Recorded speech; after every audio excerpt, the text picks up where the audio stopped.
Moikka taas! Tänään mä esittelenkin teille tollasen minicrossin, minkä mä oon ihan itse rakentanut. Eli alussa mulla oli vaan sellainen CRF50-tyyppinen runko, ja siihen mä sitten tilasin ympäri maailmaa ihan hirveän määrän osia. Ja voin sanoa, että suurin osa niistä ei mennyt ihan suoraan paikalle, eli lähes kaikkea joutui modailemaan, että saatiin pyörä niputettua. Tai oikeastaan mä oon rakentanut tämän pyörän käytännössä 2 kertaa, koska en niitä ole hajoillut niitä osia tai on halunnut päivittää vähän parempaan, niin on tullut uusittua melkein puoli pyörää. Mutta tältä se näyttää nyt. Eli 86-kuutioinen Manki-type moottori, 4-tahtinen, 4-vaihteinen, puoliautomaattivehje. Koneeseen on laitettu jyrkempi nokka-akseli ja kevyempi vauhtipyörä. YCF:n vesitiivis sähkösarja, Daytonan puola- ja tulpahattu, Racing CDI ja Iridium-tulppa. Nippi PE19 kaasutin ja Double Foam ilmasuodatin. Imukaula on yhtä isolla aukolla kuin pytyssäkin. YCF:n pakoputkisto. DP-killeri on ollut kiinni, ettei naapurit suutu, mutta eiköhän nyt tähän videolle revitä sekin irti. Alumiininen A-mallinen takahaarukka. Tuolla on D&M:n säädettävä takaiskari. 550 millinen Bambino USD-keula ja RFZ:n punaelaksoidut T-palat. Timelessin tanko, Stunt Freaks -tiimin tangon pehmuste, YCF:n pikakaasukahva ja samaten punaelaksoitu katkeamaton jarrukahva.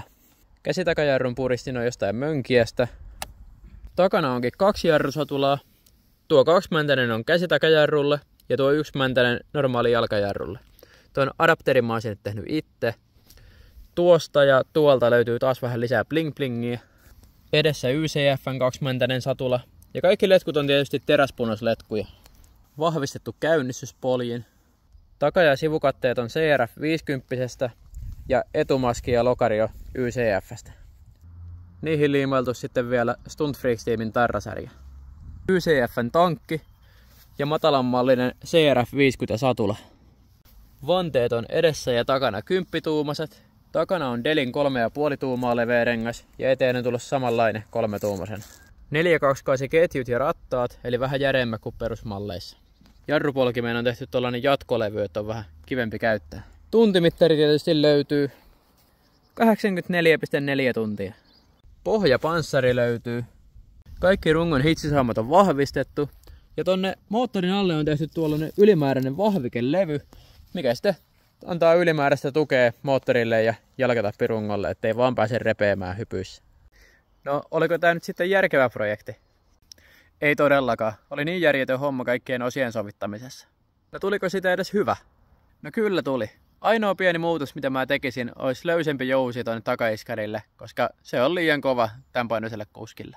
Ja takajarrupääsylinterin kiinnikkeen on itse tehnyt ja joutunut muokkaamaan sitä jälkikäteen, niin ehkä tekisin siitä pikkusen siistimmän vielä.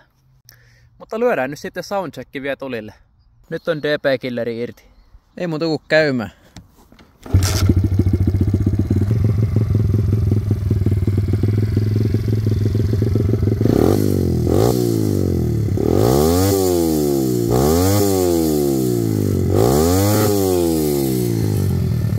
Pitää kyllä melkoista mäykkää.